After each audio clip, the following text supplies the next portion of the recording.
Good afternoon. Good afternoon, people. It's your man Joshua Pondexter coming to you live, uh, 12 Central Standard Time in the Midwest. Um, Listen, so we've been on a little trip, enjoyed some time down in hot Atlanta. Atlanta was hot, ain't no doubt about it. So I figured out why I don't go to Atlanta until the wintertime, and leave Chicago. It's kind of warm down there, but we had a ball. Was wow, Black Atlanta. That's what I'm gonna call it, right? I've been going to Atlanta for years, and I just had not realized how black Atlanta is. My goodness, I've been living in Chicago for 31 years. We used to be a chocolate city. We're not anymore, right? We're not anymore. So this is my lunch and learn. Uh, this is not going to be your typical one because we normally talk about financial matters and business matters. But today, I've been watching like everybody else. I watch a lot of YouTube, TikTok, Instagram, Facebook. I'll be watching people content and run across these terms, and they're part of our culture. Right, wrong, or indifference, they are steeped in our culture, right? So we have to deal with them. We have to address them, and how are we going to deal with them? So today I'm talking about man versus high value, alpha, beta, simp man. So there's man, man, the one that God created.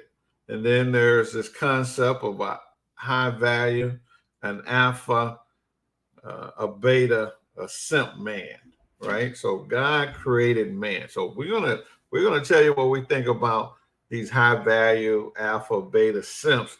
Then we're gonna tell you what God think about man. And I'm gonna tell you, if you get a man the way that God had designed him to be, you got yourself something. All right. So simp. What's a simp?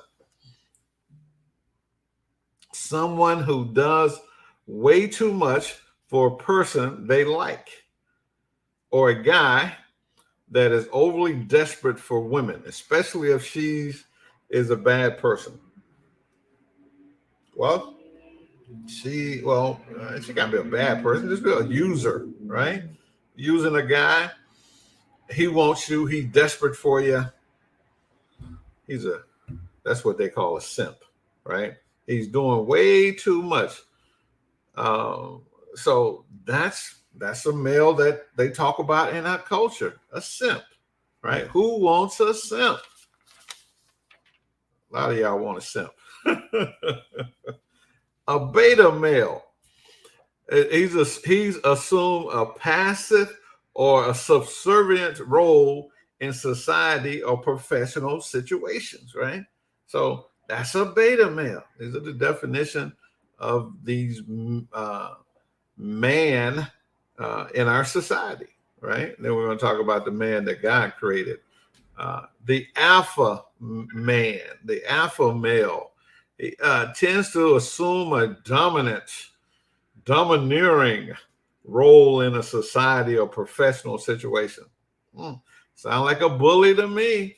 Who wants a bully? So we're talking about man versus high value man, alpha male, beta male, simp, right? So we said a simp is someone that they do way too much for someone who don't appreciate it, right? A man just giving, giving, giving, giving, giving. So when I grew up, they called him henpecked, right? And so we had a saying: it was okay for a man to be henpecked by his own hen, but when you henpecked by outside hen, that's a problem, right? So that was the saying when I was growing up. Say, hey, if you were doing too much for your woman and blah, who cares, right? That's your woman, that's your relationship. Do it how you want to. That's a simp doing too much. A beta, he's passive, subservient, right?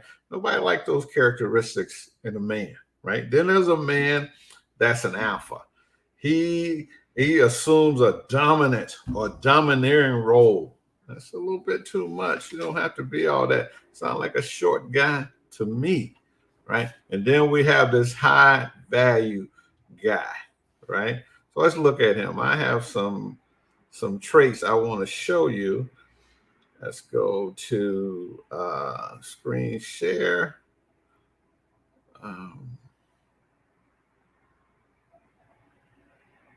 Right. So here's the traits. What makes a high value man? 12 traits of a high value man. He's proactive. That's a good one. He has a purpose. He's radically self-responsible. Not good or bad.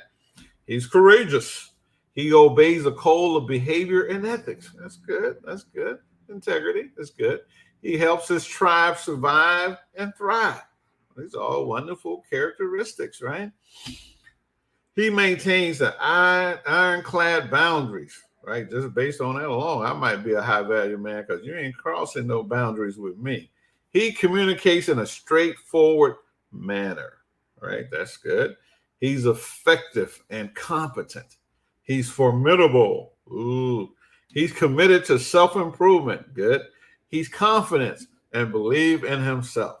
So this is the guy you want, right? The high value man, right? So if you got a guy and you think you want a high value man, this is how you help him be one, right? 3 things to do next if you want to be a high value man. Start developing yourself as a man. Figure out what your purpose is. Start building a tribe, growing your family, and investing in your community. Sounds pretty good. Sounds pretty good. So that's the high value man. Okay. Right. So ain't saying nothing about God in there. Right. So that's in our culture, in our society. Those are the type of men that we talk about. We talk about a simp. We talk about a beta. We talk about an alpha. And then we talk about a high value man. But who created man? God created man, right? So man, in the ancient Hebrew, for man is ish, right? Ish, that's the word. All right, go look it up if you like to. Ishma, Ishah is the word for woman, right? So Ishah is woman because woman came from man, right? That's how connected we are. And I don't know what's all this division between men and women now. Should not be, because you're not operating from your creator perspective. We're over here on the culture side. Now let's come back to the creator side, right? Ish also means husband. That word in the Hebrew has been used to describe husband, right? You see the structure? A man, he's a husband, automatic. So this man who finds a wife, I'm talking about the man that God created, right? So, well, he's not husband material. That's not the man that God created. If it's the man that God created, he's husband material. So automatically, now he has to go find a wife, right? Yeah, because he's already, if he's operating the way God wants him to, he's already a husband, right? Ish collectively mean men, all men, right? So you are already a husband. God, if you operate in the way that God wants you to, you're already a husband, right? The root meaning of ish is strength, right? Maybe perhaps that's where we get the ideal or the ideology of masculinity, strong, right? So you want a man that's strong, that has strength, emotional strength, spiritual strength, mental strength. Nobody likes a weak man, not even God, right? Because he made you strong, Doc, right?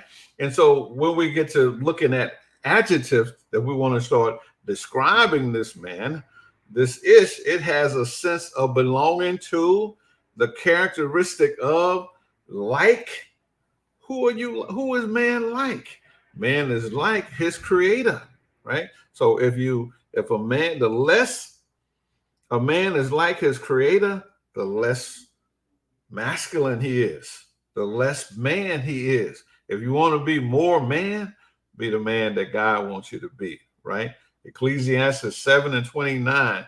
Lo, this only have I found, that God had made man upright, but they have sought out inventions, right? God made man. This man over here, man, God made him upright. This man over here in our society, high value man, alpha man, beta man, simp man. Those are from our inventions. God didn't invent that stuff, right? That's what we invented, right? So upright, strictly honorable, and honest. You have a strict code of honesty, forthrightness. God made your back. Ain't no bend in your back. God made you upright, man. You're not a high value. You're not an alpha. You're not a beta. You're not a simp. If you operate the way God wants you and designed you to operate, that cultural definition of man doesn't hold a candle to the man that God created, right? So let's look at this man, because a lot of people don't understand who this man is. I want to read some Bible here. This ain't no Bible class, but God created man, so we should know what God has created. So when you see one, trust me, you're gonna want one. Gonna want one of these. Let's share. They're called live screen. Struggling here. Windows. Just edge. Okay, there we go. We want that. Who is this man? Hebrew, the 2nd chapter, verse 6 and 7 says, but one in a certain place testified, saying, what is man, that thou art mindful of him, or the son of man, that thou visited him? This is in the book of Psalms, right? So the psalmist says that what is man, that God is mindful of him, or the son of man, that thou visit him. Thou made him a little lower than angels. Thou crownest his hands with glory and honor. His head crownest him with glory and honor, and did set him over the works of thy hand. So much responsibility God gave a man, right? If you find a man living up to his God given responsibility, what else do you want, right? Do you want someone? You want a high value man? You want an alpha, a beta, a simp? No, you want a man. There's no adjective needed, right? No adjective needed. So the reason that I'm having this conversation is because on the internet, I see a lot of people talking about men and man and what's a man and what a man should do. And no. A man, the word ish is about his relationship with his God, right? The stronger his relationship with his God, the stronger his relationship with his woman, the stronger his relationship with his children. This is the strength of a man. This is masculinity. The word means strong. So it's automatically in it is masculinity, right? So I have to say, oh, toxic masculinity, this over. No. Masculinity is included in the package. God gave it to us, right? And so Adam, if you believe the biblical story, God put him to sleep, took a woman, took one of his ribs, had a little surgery, made a woman, and he named her Ish. He's Ish, man, because she came from him. And so he named her from him, right? This is why when a woman cleaves and a man cleaves to their wife, they become one. They don't have no hyphenated names. If you become a Pondexter, you become a Pondexter. You leave your daddy name over there, right? Well, this is man. God created a man. He created a man. All this stuff is included. All is already in the package. All it has to be developed. So it has to be developed by another man, right? So if you got a man, a boy, he needs some development by uh, another man. A lot of times in our community, there's no men around. Whatever the reason or is not, you're gonna have to go find someone. He's gonna have to be the football coach, the basketball coach, the minister, or something. You have to get these boys around some men. And nobody mentors someone for free that's not their own child. You might have to pay for it, right? That's the value of a man. You want to see some men? You want to see some men? You have to invest in it. So this is a different high value men. That's a construct of our culture, right? And it doesn't have to do anything with his relationship with God. And the reason that this topic came to me, this conversation came to me, is because I see women asking for, I don't want to deal with a man unless he has a relationship with God or this and that, right? Yeah, that makes sense, right? And if he has a relationship with God, he is functioning as a man. I don't care if he makes $40,000-$50,000 a year. None of that matters. It's his relationship with his creator. If that's solid, you got yourself a man. All that other stuff can be added unto you, right? Listen, I know this is not my typical conversation, but I thought I'd chime in on this topic about man versus high value, alpha, beta, simp, right? All those on this side, those cultural constructs that we have made up of man, they are less than what God created, right? So don't be looking for no high value man. Don't be looking for no alpha, no beta, no simp. Look for a man. That's it. And in that includes all the ingredients that God has. God made him upright. God made him a husband. God made him strong, gave him strength, gave him wisdom. It's all in there, right? So listen, this is my little conversation for the day. We thank you for tuning in. Come back with us the next time. We'll give you some financial business stuff, right? So I figure, I said, well, I don't know if I want to talk about this. Well, this is my platform. I'm going to talk about it, right? Yeah, I'm going to talk about it. So appreciate you if you tune in. Got any thoughts, comments? That's all good. We accept all those. Got any questions about man? The man don't need adjectives. Good man, great man, rich man. No, man don't need none of that. The word man is all inclusive, right? And he takes on the characteristics of his creator. Be ye perfect, I'm perfect. He's righteous, right? He's standing in the right relationship. That's what righteous means, with his creator, right? So this is a man. That's what a man is. And if you ever see one and you ever meet one, you're going to want your one, right? So listen, it's 20 minutes of this conversation is enough. We appreciate you tuning in. You can catch it on a replay if you didn't catch it all. This is a man signing off. Peace, love, and soul. Bye for now.